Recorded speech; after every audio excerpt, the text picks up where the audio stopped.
máa fi hàn yín orílẹ̀-èdè mẹ́wàá ọ̀tọ̀ọ̀tọ̀ káàkiri gbogbo orígun mẹ́rin àgbáyé tí wọ́n ti ń sọ èdè Yorùbá yìí tí a mọ̀ sí èdè abínibí tiwa, tí wọ́n sì nígbàgbọ́ pé ilẹ̀ táwọn wà ilẹ̀ Yorùbá ni ní orílẹ̀-èdè mìíràn tí ò ń ṣe Nàìjíríà. Wọ́n believe pé èdè táwọn sọ èdè Yorùbá ni tó wá láti orílẹ̀-èdè Nàìjíríà. Bẹ́ẹ̀ ni wọ́n sì nígbàgbọ́ pé ọmọ Yorùbá àtàtà làwọn tó ń wá láti Ilé Ifẹ̀. Kódà ìlú kan wà tí wọ́n pè ní Sierra Leone. Gbogbo wa mọ̀ ìtàn Sierra Leone kékeré nítorí Samuel Ajayi Crowther, ṣùgbọ́n ìtàn náà jù bẹ́ẹ̀ lọ. Inú fídíò náà láti ti máa sọ. Nísìnyí tó máa fẹ́ kí yín pé hello ní orílẹ̀-èdè Sierra Leone, wọ́n á ní kú iṣẹ́. Tó máa fẹ́ kí yín wọ́n á ní akwaba, and orúkọ tí àwọn ń pè Yorùbá tí wọ́n sọ òun ni aku tàbí oku. Ní eléyìí tí wọ́n yọ nínú akú òwúrọ̀, ṣeré ẹlẹ́ẹ̀keje máa yà yín lẹ́nu gan, because orílẹ̀-èdè keje tí mo fẹ́ sọ nínú fídíò yìí official language wọn òun ni Yorùbá. Abínibí ni jọ, abínibí ni jàre, abínibí sì rẹ̀ ó yàtọ̀ sí ability. Ẹ subscribe. Lónìí nǹkan tá a máa ṣe ò pọ̀ rárá. A máa sọ fún yín àwọn orílẹ̀-èdè mẹ́wàá ọ̀tọ̀ọ̀tọ̀ tí wọ́n ti ń sọ Yorùbá, irú eléyìí tí mo ń sọ lẹ́nu yìí, orúkọ tí wọ́n ń pè àti bí ìtàn wọn ṣe jẹ́ nírèfè. Òun la máa sọ nínú fídíò yìí. Nǹkan mẹ́ta ni a fi mú àwọn orílẹ̀-èdè yìí. Nǹkan tá a dẹ̀ fi mú wọn ni tó bá béèrè pé their people, their location and their language. Mẹ́tẹ̀ẹ̀ta gbọ́dọ̀ jẹ́ Yorùbá. Tó máa ń sọ̀rọ̀ pé their people, ó gbọ́dọ̀ jẹ́ ọmọ Yorùbá. Tó bá sọ their geographical location, ó gbọ́dọ̀ jẹ́ ilẹ̀ Yorùbá. And tó bá dẹ̀ ń sọ̀rọ̀ pé their language, ó gbọ́dọ̀ jẹ́ èdè Yorùbá. So criteria mẹ́tẹ̀ẹ̀ta yẹn mo fẹ́ fi mú àwọn mẹ́wẹ̀ẹ̀wá tí mo fẹ́ sọ ẹ̀.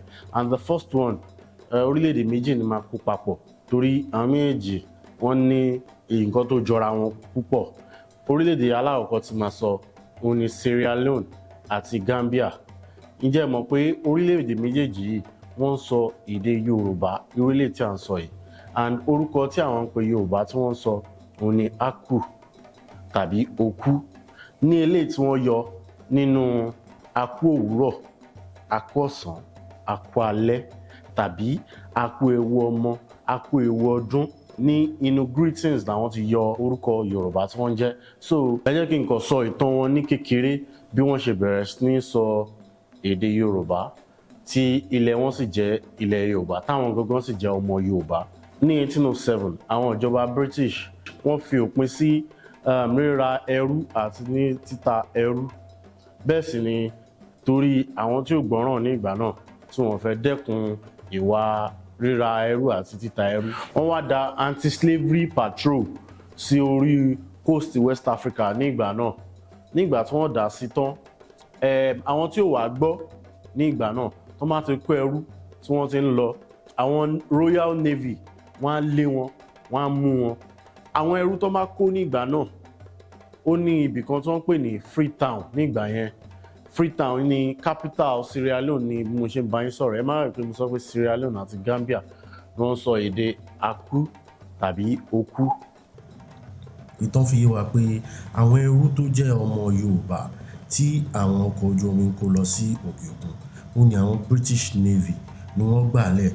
Àwọn wọ̀nyí sì ni àwọn missionaries kọ́kọ́ fi ṣe ìpolongo ẹ̀sìn fún àwa ẹ̀yà Yorùbá.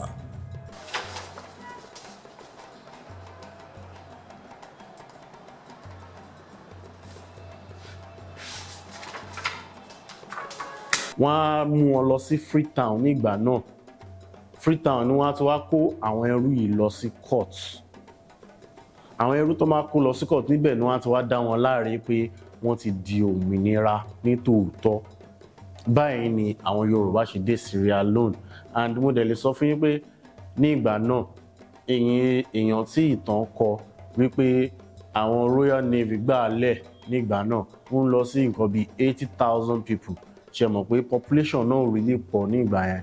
So tó máa wá save èèyàn 80,000 ní ìgbà náà, kẹ́ wo bí population wọn ti ṣe máa bó ṣe máa pọ̀ tó, wíyé máa pọ̀ tó. Wọ́n á bímọ, wọ́n á fẹ́ra wọn, wọ́n á ṣègbà, wọ́n á ṣàwo. So àwọn ìlú pọ̀ náà di ẹ̀yà aku ní Sierra Leone di bí mo ṣe ń bá yín sọ̀rọ̀ ẹ̀. Ẹ má gbàgbé pé the same Sierra Leone náà ni wọ́n dá Ajayi Crowther padà sí. bí àwọn ti Sierra Leone ṣe jẹ́ nìyẹn. Àwọn ẹlẹ́ẹ̀kejì tí mo máa sọ àwọn náà ní Cuba. Ní Cuba wọ́n sọ Yorùbá, orúkọ tí wọ́n sì ń pe Yorùbá tí wọ́n ní Lukumi. Ní eléyìí tí ọ̀jọ̀gbọ́n kan sọ pé nínú Ọlákúnmi tàbí Lákúnmi, Ọlákúnmi, ṣe mọ̀ pé Lukumi, Ọlákúnmi ni wọ́n ti yọ orúkọ tiwọn. Mi really mọ ìtumọ̀ bí orúkọ yẹn ṣe jẹ́, ṣùgbọ́n inú ibi tí ọ̀jọ̀gbọ́n kan sọ pé wọ́n ti yọ orúkọ tiwọn nìyẹn. Kì í ṣe pé wọ́n ń sọ Yorùbá tààràtààrà ní Cuba, ṣùgbọ́n nǹkan tí wọ́n ń ṣe òun ni pé tó bá wà níbi ìjọsìn tí wọ́n ti fẹ́ bọ àwọn òrìṣà wa, wọ́n ń sin gbogbo àwọn òrìṣà tí Yorùbá ń sìn pàápàá ni wọ́n ń sìn ní Cuba, di mú yín sọ fún inú ọdún tá a wà yìí. Bẹ́ẹ̀ ni, so tó bá ti fẹ́ sin àwọn òrìṣà, tó bá ti fẹ́ bọ àwọn òrìṣà yẹn, tó ti fẹ́ bọ àwọn òrìṣà yìí ni wọ́n máa ń sọ Yorùbá láti fi bọ́ fún ọ̀fọ̀ pípa, orin kíkọ, àdúrà ṣíṣe, òun ni wọ́n máa ń fi ìyẹn ṣe ní Cuba. Ní ìtàn bí àwọn tí Cuba ṣe débẹ̀, àwọn tí wọ́n ń kó lọ láti ilẹ̀ Yorùbá tó ń kó lọ sí bóyá Amẹ́ríkà ní bóyá Europe ní, oríṣiríṣi ìtàn ló sọ àwọn débẹ̀. Àwọn kan wà tẹ́ pé wọ́n hijack ship ni, wọ́n sọ fún sailor pé kó sail lọ sí nearest land. So ìgbà tí sailor sail the nearest land, wọ́n bọ́lẹ̀, wọ́n bẹ̀rẹ̀ sí ní gbébẹ̀ ní Cuba. Then àwọn other Caribbean countries náà tí wọ́n ń sọ Yorùbá, bí ìtàn wọn ṣe jẹ́ ní ìkan lára àwọn ìtàn wọn nìyẹn. Torí ṣe mọ̀ pé ìran Yorùbá ní agbára, ìyan akíkanjú ní ìran Yorùbá. Wọ́n máa mú àwọn traders yẹn, wọ́n máa mú wọn nínú ship. Òun ló fà á tí àwọn traders náà wá fi wò pé ẹ̀yin ẹ lè gbọ́n tó wa. Òun náà fi adopt ọ̀nà méjì kan nípa ríra wọn níyè ní alákọ̀ọ́kọ́ tí wọ́n adopt, then ẹlẹ́ẹ̀kejì ni wọ́n fi bẹ̀rẹ̀ sí so wọ́n ní orí kan ẹsẹ̀ kan, orí kan ẹsẹ̀ kan, orí kan ẹsẹ̀ kan, so that kò ní sí means of communication láàrin wọn láti fi pawọ́pọ̀ láti fi ṣe ìjàmbá fún àwọn traders tó ń kó wọn lọ sí òkè òkun. Bí ọ̀rọ̀ tàwọn Caribbeans tó ń sọ èdè Yorùbá, bí ọ̀rọ̀ tí wọ́n ṣe jẹ́ nìyẹn. Wọ́n pọ̀ o, ṣùgbọ́n Cuba nìkan la yìí sọ. Mo kàn sọ bí ìtàn wọn ṣe jẹ́ ni mo kàn sọ yẹn. Ṣùgbọ́n eléyìí tó máa jẹ́ ẹlẹ́ẹ̀kẹta òun ni Togo. Ní Togo, orúkọ tí àwọn ń pe Yorùbá tiwọn òun ni Anago tàbí Ana-Ife. Bẹ́ẹ̀ ni, Ana-Ife, torí àwọn tí Togo ní ìgbàgbọ́ pé Ilé Ifẹ̀ làwọn ti wá. Ẹ má gbàgbé, mo ti ṣe àṣìṣe kan. Gbogbo orílẹ̀-èdè tí wọ́n ti ń sọ, orílẹ̀-èdè ni mo pe o, kò ń ṣe ìlú o, gbogbo orílẹ̀-èdè tó yẹ pé wọ́n ti ń sọ Yorùbá láti 18th century pátápátá náà ní ìgbàgbọ́ pé Ilé Ifẹ̀ làwọn ti wá. Bẹ́ẹ̀ ni, so ẹ jẹ́ kí n tẹ̀síwájú lórí ọ̀rọ̀ Togo. Wọ́n ní ìgbàgbọ́ pé Ilé Ifẹ̀ làwọn ti wá. Tẹ́ bá sì gbọ́ èdè Yorùbá tiwọn àti Yorùbá ti Ifẹ̀ lọ́wọ́lọ́wọ́ báyìí, ó fẹ́ fi gbogbo ara pẹ́ra wọn. Báyìí ni ti Yorùbá tí wọ́n ń sọ ní Togo, báyìí ló ṣe jẹ́. Ẹ dẹ̀ má gbàgbé criteria mẹ́tẹ̀ẹ̀ta tí mo sọ pé òun ni mo fi mú àwọn kìíní ní àwọn tó nígbàgbọ́ pé ilẹ̀ àwọn ni, èdè àwọn ni, ọmọ Yorùbá sì làwọn ní orílẹ̀-èdè mìíràn tó yàtọ̀ sí orílẹ̀-èdè Nàìjíríà. Kó tó di pé mo tẹ̀síwájú, mo kàn fẹ́ fi àkókò ìsọfún yín pé a ti ní store tẹ́ ti lè ra àwọn ìwé wa. A ní oríṣiríṣi ìwé ńbẹ̀. Èmi ebook tèmi gangan kọ fúnra mi wà níbẹ̀, and website tẹ́ ń wò lójú screen yẹn náà ni ẹ ti lè rà.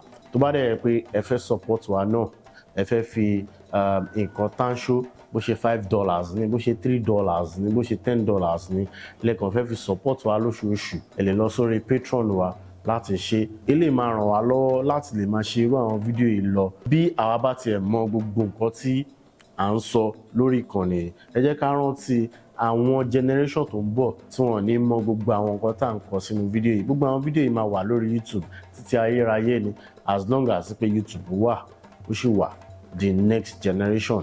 So ìdí rèé táwa fi dá ìkànnì sílẹ̀. Bẹ́ẹ̀ sì ni, ẹ jẹ́ ká tẹ̀síwájú nínú fídíò náà. Ìlú ẹlẹ́ẹ̀kẹrin tí mo fẹ́ sọ tí wọ́n ń sọ Yorùbá gẹ́gẹ́ bí èdè tí wọ́n sì rí pé ilẹ̀ Yorùbá níbi táwọn wà tí wọ́n sì mọ̀ pé ọmọ Yorùbá làwọn tó wá láti ilé Ifẹ̀ òun ni Trinidad and Tobago. Orúkọ tí àwọn máa ń pe Yorùbá wọn òun ni Oruba, Oruba ni wọ́n ń pe Yorùbá tiwọn. Èdè Gẹ̀ẹ́sì gangan ni official language ti Trinidad and Tobago. So ẹ jẹ́ ká tẹ̀síwájú. Ìlú karùn-ún tí mo fẹ́ sọ, orílẹ̀-èdè karùn-ún tí mo fẹ́ sọ tó ń sọ Yorùbá òun ni mo pè ní one African country tó jẹ́ West Africa, òun ni Liberia. Tẹ́ bá wo orúkọ Liberia, ó wá láti bí liberty, bẹ́ẹ̀ ni orúkọ Liberia ṣe wá. Bẹ́ẹ̀ sì ni àwọn Yorùbá kan wà tí wọ́n ti serve tán ní ọ̀dọ̀ ọ̀gá wọn, àwọn ni wọ́n dá padà sí Liberia, Sierra Leone, Liberia. Wọ́n jẹ́ ìlú mẹ́ta ní coast yẹn, Sierra Leone, Liberia, Gambia. Almost the same story ni wọ́n ní. Ìjádà kó jẹ́ pé àwọn tí wọ́n ti serve tán lọ́dọ̀ ọ̀gá wọn, tán ti fi ṣe ẹrú tán, bóyá wọ́n ti wá gbara wọn lẹ̀ àbí nǹkan kan, mọ̀ pé oríṣiríṣi policies náà ló wà fún òwò ẹrú ní ìgbà náà, tí wọ́n ti gbara wọn lẹ̀, àwọn ni wọ́n dá padà sí Sierra Leone, Liberia, Gambia. Kódà orúkọ tí àwọn máa ń pe ara wọn ni crew.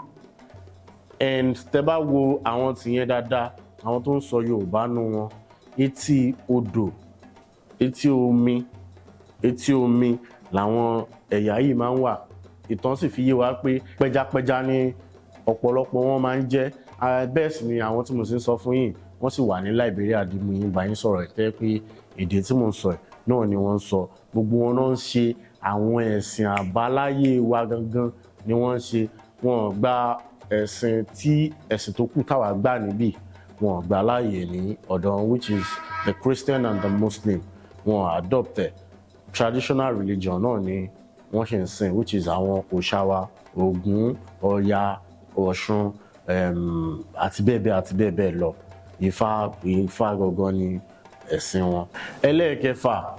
Ẹlẹ́ẹ̀kẹfà ni orílẹ̀-èdè kan tó wà ní ẹ̀gbẹ́ ọ̀dọ̀ wa ń bí. Ó máa ń yà mí lẹ́nu pé ọ̀pọ̀lọpọ̀ èèyàn mọ̀ pé wọ́n sọ Yorùbá ní Benin Republic. Wọ́n ní over 15 million people tó ń sọ èdè Yorùbá tó jẹ́ ọmọ Yorùbá gidi, tí wọ́n believe pé orílẹ̀-èdè àwọn ni, èdè ilẹ̀ Yorùbá ní ibi táwọn wà.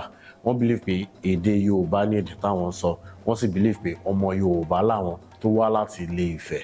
Ṣùgbọ́n èdè tí orúkọ táwọn wá ń pe Yorùbá tí wọ́n pè ní Anago, wọ́n máa ń sọ pé ó yàtọ̀ sí Yorùbá díẹ̀, ṣùgbọ́n èmi ò rí àtọ̀ ọbẹ̀. Ṣùgbọ́n orúkọ tí wọ́n pè òun ni Anago. Tẹ́ bá sì fi etí sílẹ̀ sí Anago dáadáa, ẹ máa rí pé ó fi ara pẹ́ èdè Ọ̀yọ́.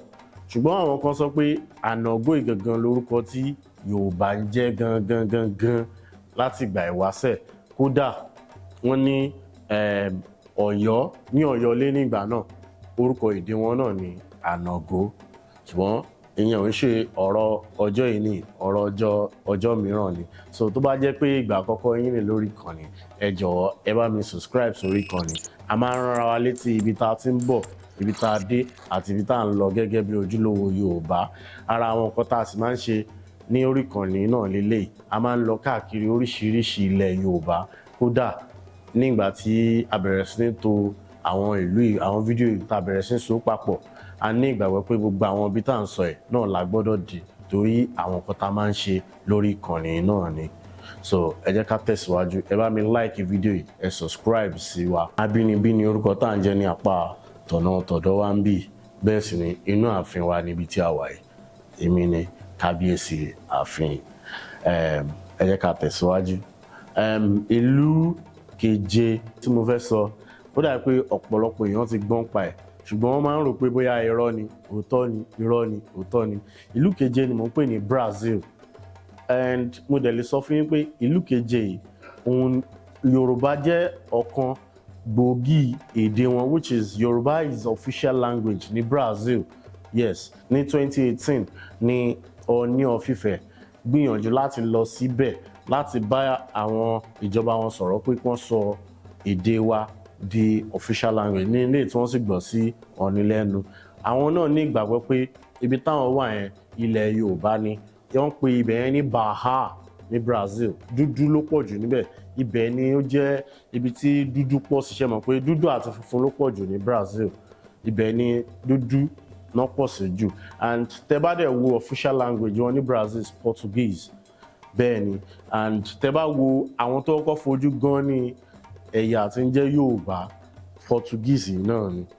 Àwọn náà ni wọ́n kọ́kọ́ colonize Benin, náà kọ́kọ́ bẹ̀rẹ̀ sí ń ṣe alámòjútó Benin Republic, wọ́n ṣe ìdúnàdúrà. Ẹ má gbàgbé pé nígbà tí àwọn òyìnbó amúnisìn kọ́kọ́ dé, wọ́n ṣe òwò ẹrú náà kọ́kọ́ gbé wá, ìdúnàdúrà bí wọ́n ṣe máa rí èrè tó pọ̀ lára èrè oko wọn, òun ni nǹkan tí wọ́n kọ́kọ́ bá wá. So kó tó di pé nǹkan yí padà tó fi di pé France gba Benin lọ́wọ́ wọn, òun ni nípa ti Brazil tí mo fẹ́ sọ yẹn. Ẹ lè má gbàgbé pé official language ni. Ní ẹlẹ́ẹ̀kẹjọ, eléyìí ìlú African country ni, òun ni mo pè ní Ghana. Ìdí tí mo fi Ghana sí ni pé tí Ghana bá fẹ́ kí yín nìkan lára àwọn èdè wọn, wọ́n á fẹ́ kí yín pé welcome. Ṣé mọ̀ pé nílẹ̀ Yorùbá a máa ní ẹ káàbọ̀. Bẹ́ẹ̀ sì ni ní Ghana tó máa fẹ́ kí yín wá ní akwaba. Kí ni ìyàtọ̀? The same tone mo yẹ kí akwaba ni wọ́n máa sọ ní Ghana. So ìdí ló yẹ kí n fi Ghana sí ẹlẹ́ẹ̀kẹsàn. And mo dẹ̀ lè sọ fún yín pé oríṣiríṣi ìlú náà ni wọ́n ti ń sọ Yorùbá ní Caribbean tí mi dárúkọ nínú fídíò bíi St. Kitts, bíi Sardinia, mo orúkọ yẹn pè dáadáa, ṣùgbọ́n àwọn ìlú kan ṣàwà tí màá fi list wọn sí ìparí fídíò yìí tẹ́ pé wọ́n ń sọ Yorùbá gidi irú eléyìí tá à ń sọ ẹ̀ ní Caribbean tí mi dárúkọ nínú fídíò yìí. Orúkọ wọn náà ń pè Yorùbá ní Ghana, wọ́n ní àwọn ẹ̀yà tó ń pè ní Twi, Twi, Yorùbá náà pera wọn pé ilẹ̀ Yorùbá làwọn ti migrate wá síbẹ̀ yẹn. Kò ń ṣe bóyá òwò ẹrú ló gbé wọn wá, migration lásán ni ó gbé wọn dé ibi tí àwọn wà yẹn ní Ghana. Then ní ẹlẹ́ẹ̀kẹsàn tí mo fẹ́ sọ, òun ni United Kingdom. Ní United Kingdom, bí orúkọ wọn náà ń pe Yorùbá wọn, orúkọ tí wọ́n ń pe Yorùbá wọn náà ni Yorùbá. Báwo náà dẹ̀ ṣe débẹ̀? Wọ́n ṣe dé United Kingdom ní ìlú Europe, òun ni pé migration, àwọn èèyàn wá bẹ̀rẹ̀ sí ń lọ bẹ̀, wọ́n bímọ síbẹ̀, wọ́n travel lọ ní èrò tara wọn, ní ìpinnu tara wọn pé mò ń wá bí ó ṣe dáa lọ, òun ni wọ́n fi dé United Kingdom. Wọ́n dẹ̀ bẹ̀rẹ̀ sí bímọ síbẹ̀, wọ́n bẹ̀rẹ̀ sí multiply, òun ni mo fi United Kingdom sí ẹlẹ́ẹ̀kẹsàn. Mi wá ní ìdá àti sọ́jù tí máa fẹ́ sọ fún yín pé ẹlẹ́ẹ̀kẹwàá nínú list tèmi fẹ́ sọ yìí, òun ni United States. Bí ìtàn United Kingdom náà ṣe jẹ́, òun náà ni United States náà ṣe jẹ́. Máa fi list àwọn ìlú mìíràn tí wọ́n jẹ́ pé population àwọn tó ń sọ Yorùbá pọ̀ ń bẹ́ẹ̀ náà, bóyá migration ni, máa kọ gbogbo ẹ̀ náà sí inú fídíò yìí. Ṣùgbọ́n kó wá tó di pé mo dánu dúró, tọ́lọ́run bá fi sí yín lọ́kàn pé kẹ́ ẹ support wa lórí ìkànnì yìí, account details tẹ́lẹ̀ fi support wa, òun náà nìyẹn ní inú comment section ní description box.